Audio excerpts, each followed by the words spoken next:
بخاری مسلم میں حدیث ہے کہ اللہ کے محبوب صلی اللہ علیہ وآلہ وسلم سورج گرہن کی نماز پڑھا رہے تھے. آپ چند قدم آگے بڑھے, آپ نے یوں ہاتھ بلند کیا, پھر نیچے کیا, پھر واپس آئے. صحابہ کرام نے بعد میں پوچھا یا رسول اللہ یہ نماز میں کوئی اضافہ ہو گیا یا کوئی اور بات ہے؟ تو آپ نے فرمایا نماز کی حالت میں اللہ تعالیٰ نے مجھے جنت دکھائی ساتوں آسمانوں کے اوپر, ماشاءاللہ, اور میں نے ارادہ کیا کہ میں تمہارے لیے جنت سے انگوروں کا ایک گوشہ توڑ دوں.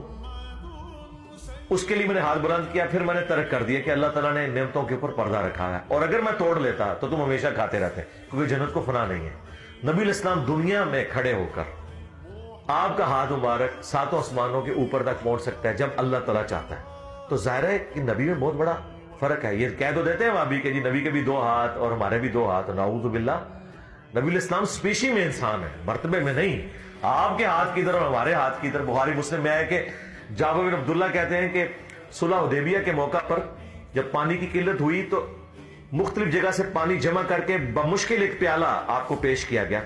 آپ نے اپنی مبارک انگلیاں اس میں داخل کی تو پانی کے چشمے پھوٹے, اور اس میں سے صحابہ کرام نے پانی پیا, جانوروں کو پلایا اور سٹور بھی کر لیا.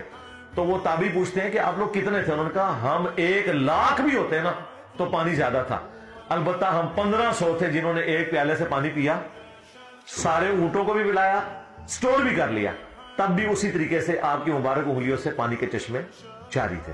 اسی طریقے سے بخاری مسلم میں ہے کہ نبی الاسلام نے فرمایا کہ تم نماز کی حالت میں خشوع و خضوع سے کھڑے ہوا کرو, میں تمہیں اللہ کی قسم اپنی پیٹھ کے پیچھے دیکھ رہا ہوتا ہوں. یعنی جب آپ جماعت کرواتے تھے نا تو آپ کو پیچھے نظر آتا تھا کون کھجلی کر رہا ہے, کون کیا کر رہا ہے. یہاں آپ کی آنکھ نہیں تھی, ہمیں تو یہ بس ادھر تک مشکل سے 180 ڈگری نظر آتا ہے. نبی الاسلام کو انہی دو آنکھوں سے پیچھے بھی نظر آتا تھا. یہ ہر وقت آپ کے ساتھ معجزہ اٹیچ تھا. اس طریقے سے بخاری مسلم میں آتا ہے کہ آپ کے پسینے سے خوشبو آتی تھی اور صحابہ کرام آپ کے پسینے کو خوشبو کے طور پر استعمال کرتے تھے.